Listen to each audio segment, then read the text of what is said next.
vous ne devez pas oublier que, peu importe l'identité de la personne qui vous déçoit, Dieu reste toujours avec vous si bien sûr vous avez reçu Jésus-Christ. S'il est devenu votre sauveur, il est votre berger et votre ami. Il a promis qu'il ne vous abandonnerait pas.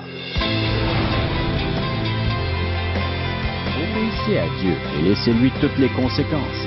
Vous devez combattre à genoux. On récolte ce qu'on sème. Et encore plus avec les intérêts. Nous sommes plus grands et plus forts à genoux. Dieu peut remuer ciel et terre pour nous indiquer sa volonté. Ce n'est pas une erreur d'être humain et ce n'est pas un péché. Notre humanité reflète simplement qui nous sommes. L'erreur est humaine parce que nous sommes imparfaits. Mais est-ce une excuse pour tout laisser tomber? Parfois, nous échouons alors que nous étions certains de pouvoir réussir. Mais cet échec laisse un goût amer et nous sommes désappointés. Parfois, cet échec est relationnel. Nous sommes rejetés, nous nous sentons isolés. C'est normal. En autant que nous sachions comment réagir à ce revers, il est intéressant de voir que lorsqu'une personne se sent seule et rejetée ou qu'elle éprouve des difficultés, elle relèvera parfois la tête et dira « Oh, tout va très bien », mais à vrai dire, nous pouvons voir qu'elle a mal. Parce que si vous l'aimez vraiment, simplement en parlant avec elle, vous pouvez voir la douleur dans ses yeux. Vous pouvez l'entendre dans sa voix. Vous sentez cette douleur dans ses mouvements. Vous savez que votre ami n'est pas dans son état normal, qu'il n'a pas cette paix, cette joie, ce bonheur caractéristique. Et il n'y a rien de mal à cela. Mais comment devons-nous réagir? Une des expériences qui nous fait souffrir et qui nous laisse déçus et fragilisés constituera le sujet de notre message. Nous y sommes tous confrontés tôt ou tard. Parce que nous vivons en société, nous avons des amis qui sont extrêmement importants. En fait, l'importance des amis augmente avec l'âge parce que plus vous vivez vieux, et moins il vous reste de temps pour vous faire de nouveaux amis. Il vaut alors mieux de prendre soin de ceux qu'on a. On peut penser qu'on a le temps de se faire de nouveaux amis, mais non, non, non, non. On peut pouvoir se bâtir de nouvelles relations, mais une vraie amitié se construit patiemment. Elle repose sur l'honnêteté, l'intégrité, l'ouverture et la franchise l'un envers l'autre. Cela ne vient pas du jour au lendemain. Si vous croyez tout ce qu'une personne vous dit à votre première rencontre, vous aurez des problèmes. Les amis sont donc réellement importants. Maintenant, vous, quel genre d'amis êtes-vous? Je vous propose 4 catégories. Dans ces 4 catégories, on trouve toutes sortes d'amis. Bien sûr, certains d'entre eux peuvent chevaucher plusieurs de ces catégories. Vous pouvez d'ailleurs les voir sur l'écran. Premièrement, il y a les amis formidables. Nous aimons être en leur compagnie. Ces amis nous sont dévoués, ils sont fiables. Ils sont là quand nous avons besoin d'eux, ils sont dignes de confiance, fidèles. Ensuite, des amis qui nous déçoivent. Et parmi eux, on trouve des amis qui, en premier, nous aimaient beaucoup, mais par la suite, ils nous ont déçus et ils nous ont abandonnés. Posons-nous maintenant la question. À quelle catégorie est-ce que j'appartiens? Êtes-vous le genre d'amis qui rassemble les gens autour de vous parce qu'ils vous aiment? Faites-vous la joie de vos amis par votre dévouement? Ou les désappointez-vous par votre frivolité, par votre égoïsme, votre indifférence, votre inconstance, votre indisponibilité? Ou êtes-vous du genre qui abandonne ses amis quand les circonstances deviennent difficiles? Or, nous verrons aujourd'hui un passage relié à cette question. L'apôtre Paul se trouve alors en prison. Il se sent abandonné par tous ceux qui le connaissent. Ouvrons nos Bibles dans la 2e épître à Timothée.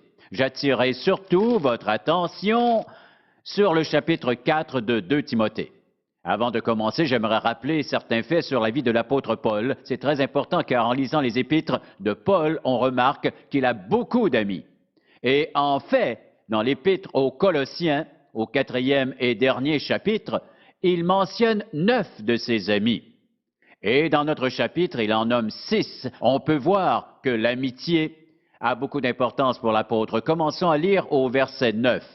Il s'adresse alors à Timothée et lui écrit « Viens au plus tôt vers moi, En d'autres mots, viens me retrouver sans tarder, agis rapidement, viens aussitôt que possible et pour quelle raison? Car Démas m'a abandonné par amour pour le siècle présent et il est parti pour Thessalonique. Crescens est allé en Galatie, Tite en Dalmatie, Luc seul est avec moi. Prends Marc et emmène-le avec toi, car il m'est utile pour le service. J'ai envoyé Tychique à Éphèse. Quand tu viendras, apporte le manteau que j'ai laissé à Troas, chez Carpus, et les livres, surtout les parchemins, un peu comme s'il avait laissé sa Bible. Alexandre le forgeron m'a fait beaucoup de mal. Le Seigneur lui rendra selon ses œuvres. Garde-toi aussi de lui, car il s'est fortement opposé à nos paroles. Dans ma première défense, car l'apôtre Paul passe alors en jugement, personne ne m'a assisté, mais tous m'ont abandonné. Que cela ne leur soit point imputé. C'est le Seigneur qui m'a assisté et qui m'a fortifié afin que la prédication soit accomplie par moi et que tous les païens l'entendent. Et j'ai été délivré de la gueule du lion. Le Seigneur me délivrera de toute œuvre mauvaise et il me sauvera pour me faire entrer dans son royaume céleste. À lui soit la gloire au siècle des siècles. Amen. Bon. Quels sont les points saillants? Comme nous l'avons déjà dit, il s'agit d'une lettre personnelle de l'apôtre Paul à Timothée. Comment s'applique-t-elle à notre vie présente? Il est possible qu'un jour nos amis nous abandonnent.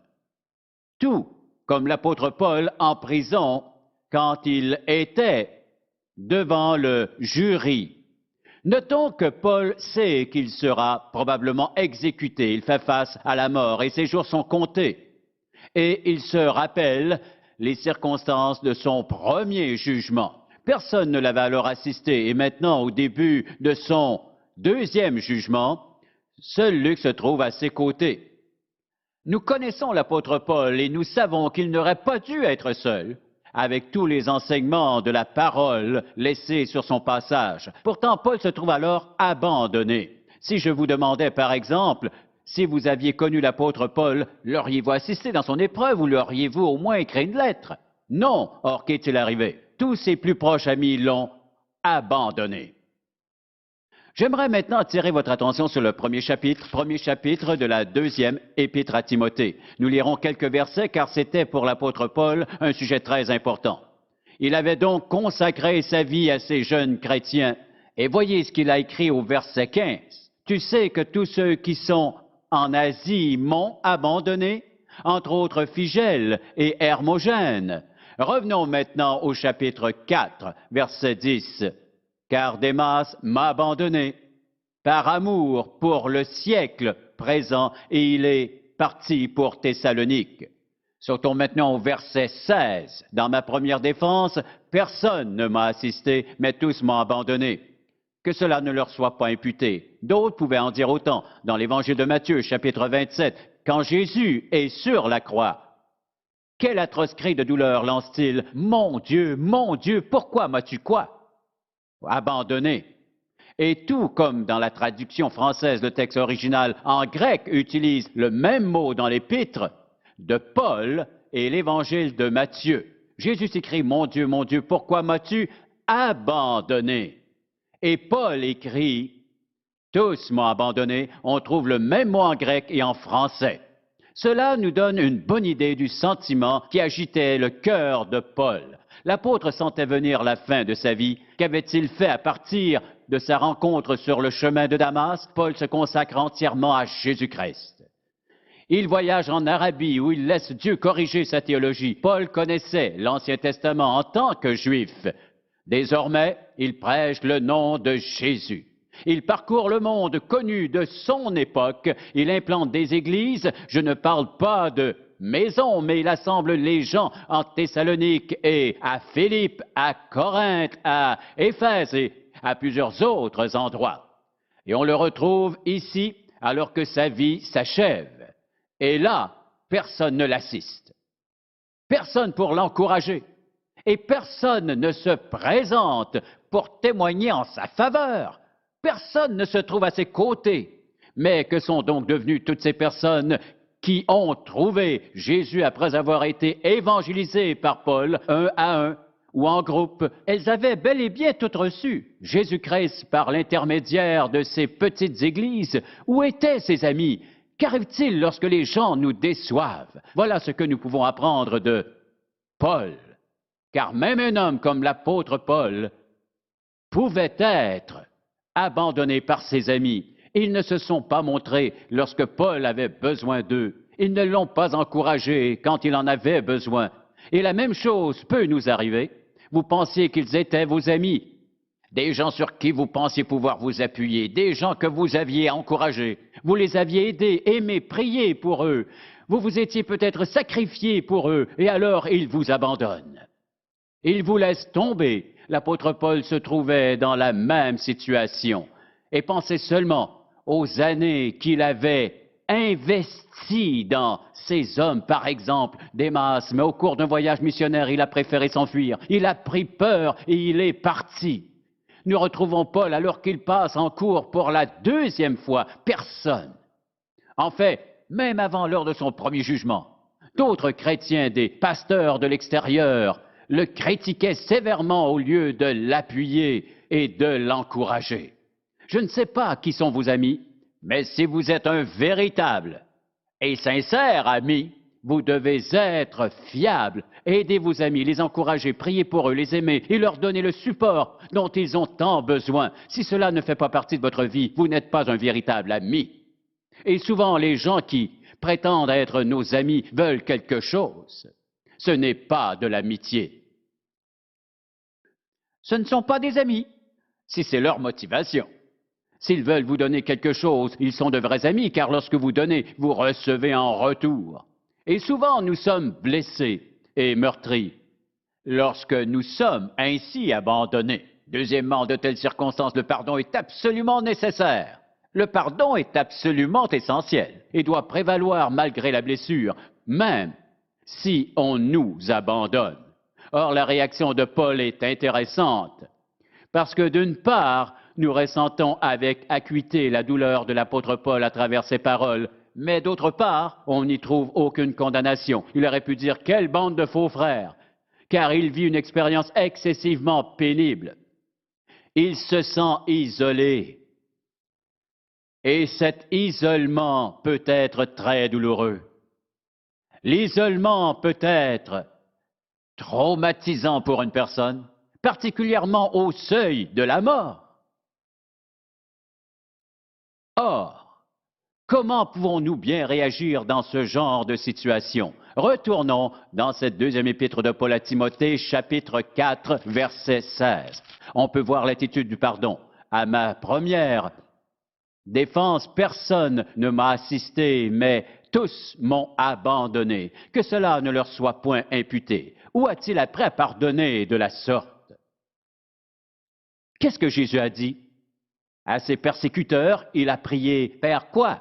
Pardonne-leur, car ils ne savent pas ce qu'ils font. » Nous ne savons pas si Paul était sur place, mais nous savons qu'il a assisté à une autre scène. Car c'est ce même Saul de Tarse, Paul, qui deviendrait apôtre, qui gardait les vêtements des bourreaux pendant qu'il lapidait Étienne à mort. Ses dernières paroles furent « Seigneur, reçois mon esprit. » Ne leur impute pas ce péché. Plus tard, devenu l'apôtre Paul, et que ses amis l'abandonnent, le souvenir du martyre d'Étienne semble encore vivant chez Paul. Et il peut pardonner à son tour en tenant rancune envers une personne qui vous maltraite. Vous ne pouvez pas guérir. Et selon toute évidence, Paul l'a bien compris. Puisqu'il dit que cela ne leur soit point imputé. En d'autres mots, il enseigne à Timothée comment pardonner. Passons maintenant au troisième point. Et pour ceux d'entre vous qui prennent des notes, vous pouvez voir ce troisième point là-haut sur l'écran. La présence fidèle du Seigneur nous soutient quand les autres nous déçoivent. C'est un élément très important, je vous conseille de le noter. La présence fidèle du Seigneur nous soutient quand les autres nous abandonnent. Revenons à Paul. Dans le chapitre 4, verset 16. Dans ma première défense, personne ne m'a assisté, mais tous m'ont abandonné. Que cela ne leur soit point imputé. Et ensuite, au verset suivant, Paul est consolé. C'est le Seigneur qui m'a assisté et qui m'a fortifié, afin que la prédication soit accomplie par moi et que tous les païens l'entendent et que j'ai été délivré de la gueule du lion. Ensuite, le Seigneur me délivrera de toute œuvre mauvaise et il me sauvera pour me faire entrer dans son royaume céleste. À lui soit la gloire au siècle des siècles. Quel message Paul cherche-t-il à nous communiquer? C'est simplement celui-ci. Même si ses amis l'ont abandonné, il sait que le Seigneur lui-même, Jésus-Christ, qu'il aime, reste près de lui. Or, quand il regarde autour de lui, il n'a aucune preuve. Pourtant, avec les yeux de la foi, il dit que le Seigneur l'assiste. Nous en dégageons ce principe. Au fond, peu importe qui vous laisse tomber, vous abandonne, vous avez le Seigneur qui vous assiste si vous êtes un disciple de Jésus-Christ. Si vous l'avez reçu comme sauveur, il est votre berger et votre ami. Il ne vous laissera pas, ne vous abandonnera pas. Or, il est intéressant de noter l'emphase de Paul dans sa théologie. En fait, l'ensemble et l'essence de la théologie de Paul peuvent être résumés en deux mots. En Christ. Voilà la clé des enseignements de Paul. Par là, il veut simplement nous dire que Jésus-Christ vit à l'intérieur du croyant. Lorsque vous l'avez personnellement reçu comme sauveur, le Seigneur Jésus-Christ est venu vivre à l'intérieur de vous par la présence et la personne de son Saint-Esprit, parce que tous les croyants sont habités par le Saint-Esprit qui est venu vivre en nous et à travers nous la vie de Jésus-Christ. Et peu importe qui sont les gens présents ou absents autour de vous, vous avez Christ qui vit en vous. La Bible affirme qu'il est assis à la droite du Père. Et que fait-il là? Il agit comme superviseur, car Jésus-Christ est le souverain maître de l'univers. Vous avez en vous le Dieu Tout-Puissant. Et même si les gens vous persécutent d'une quelconque façon, ils ne peuvent pas vous enlever Jésus. Même si dans votre faiblesse vous vous égarez, il reste là. Vous l'avez en vous et il est l'éternel roc. Vous avez en vous le don de la vie éternelle. Vous avez l'éternel Fils de Dieu qui vit en vous. Et peu importe qui vous abandonne, le Seigneur Jésus reste avec vous. Il est là pour vous aider en toute situation de vie. Or, comment Paul vivait-il l'isolement? Le Seigneur m'a assisté. Et en plus de cela, le Seigneur l'a fortifié au verset 17. C'est le Seigneur qui m'a assisté et qui m'a fortifié. Tournons dans l'Épître aux Philippiens. Bien sûr, tout le monde connaît Philippiens 4.13, mais allons plutôt dans Philippiens 2.13. Considérons un moment comment Dieu nous accompagne dans les bons et mauvais jours. D'abord, il nous assiste et nous fortifie. Et ensuite, dans Philippiens 2.13, car c'est Dieu qui produit en vous le vouloir et le faire, selon son bon plaisir. Paul savait que même au banc des accusés dans cette cour romaine, qui allait probablement le condamner à la peine capitale, il se gardait bien d'oublier que Dieu demeurait toujours en lui, qu'il produisait le vouloir et le faire jusqu'au dernier jour de sa vie. Et même si ses amis n'étaient plus là pour l'assister, alors qu'il faisait face à la peine de mort, Paul n'a jamais sombré dans le découragement. Il aurait pu se plaindre, « Regardez-moi cette bande d'ingrats qui m'ont abandonné après tout ce que j'ai fait pour eux », mais Paul n'était pas comme ça, et nous ne devrions pas l'être. Soyons plus forts dans le Seigneur, sachant que c'est le Christ qui vit à l'intérieur de nous. Paul ne s'est jamais apitoyé sur son sort. Et pourquoi? Parce que l'apôtre Paul savait à quoi il servait. Et c'est ce que je vous répète semaine après semaine après semaine après semaine.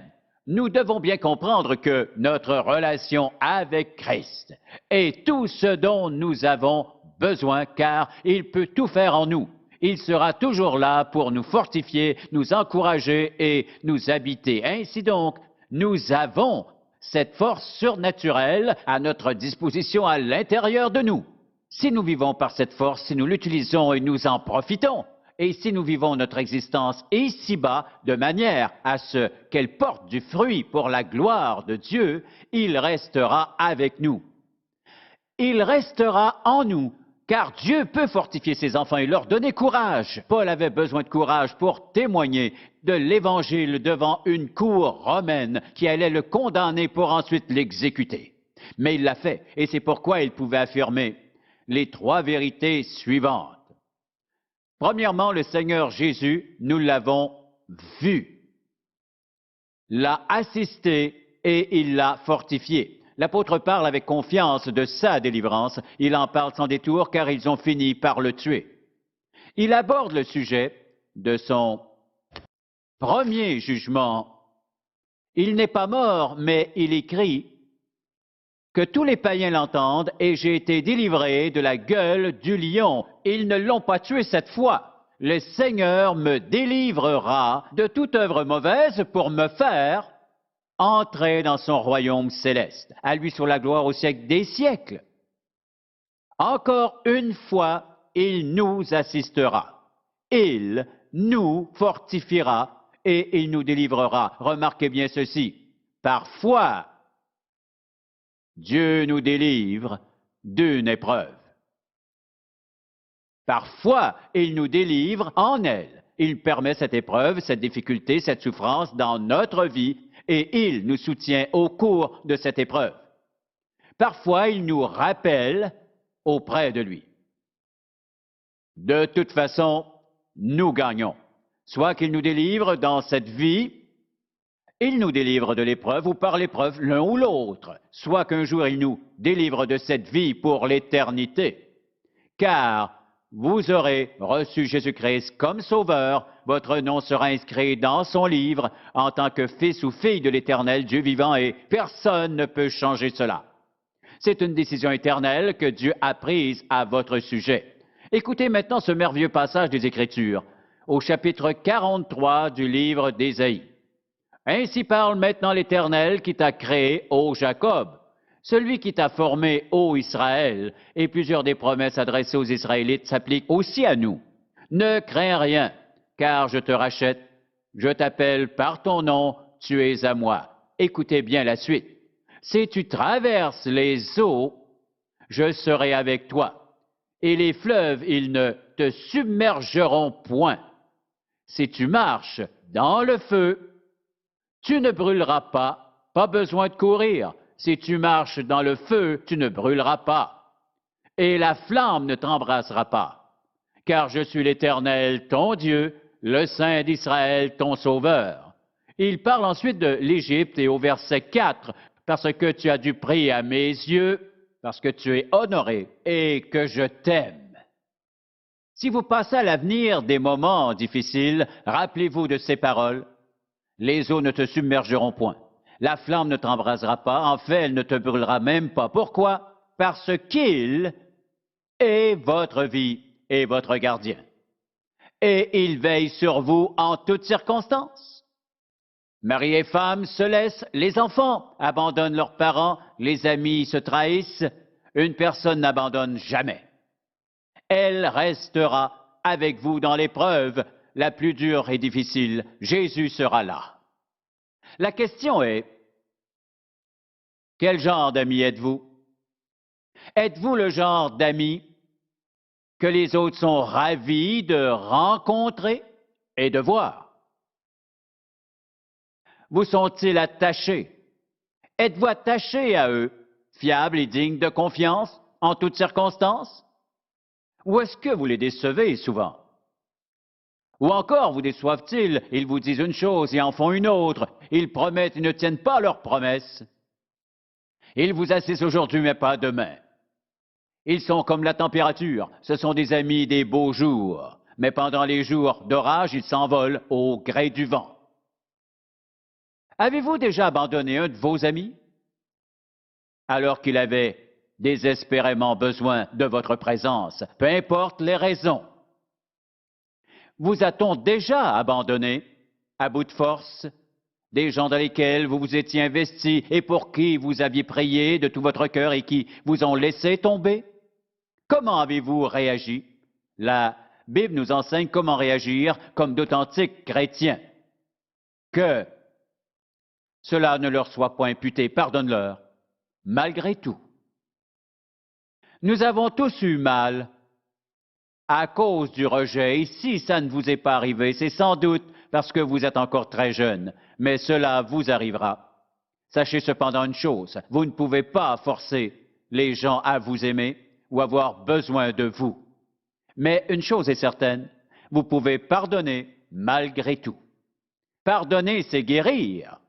Et si vous voulez de bons amis, fiables et dignes de confiance, sur qui vous pouvez vous appuyer, soyez-en un pour les autres. Or, quand Jésus-Christ vient dans la vie d'une personne et qu'elle commence à comprendre le vrai sens de la vie chrétienne, elle veut devenir un bon ami. Au lieu de vouloir des amis, vous en devenez un. Et pendant tout ce temps, voici ce qui arrive. Un authentique ami. Une personne capable d'être un authentique ami est comme un aimant. Elle attire ses semblables. D'autres qui veulent eux aussi être de vrais amis. Oh, vous attirez également des parasites. Mais vous aurez le discernement de les reconnaître par leur égoïsme. Or, quand nous devenons de véritables amis, notre influence et notre témoignage deviennent plus forts. Et nous savons d'où vient cette force. Elle nous vient de Jésus-Christ. Amen. Amen. Père, nous te remercions que Jésus ait dit à un groupe de disciples, « Vous êtes mes amis ». Ils ne comprenaient peut-être pas ce qu'il voulait dire, mais maintenant, par ton Saint-Esprit, nous le savons. Je prie que ce même Saint-Esprit enracine ce message dans le cœur de toute personne qui l'entend présentement, qu'il évalue leur qualité en tant qu'amis et qu'il évalue les amis autour d'eux. Je prie que ton Saint-Esprit travaille dans le cœur de ceux qui ne sont pas sauvés, qui ne connaissent pas Jésus comme un ami dont ils auraient besoin, pour qu'ils découvrent ce que peut être un vrai ami. Nous t'en prions en son nom. Amen. Pour obtenir plus d'informations sur les ministères en contact ou pour savoir comment entretenir une relation personnelle avec Jésus-Christ, composez notre numéro de téléphone ou écrivez-nous en utilisant l'adresse sur votre écran. En contact avec Charles Stanley a été réalisé par la grâce de Dieu et la fidélité de nos partenaires de ministère à travers le monde.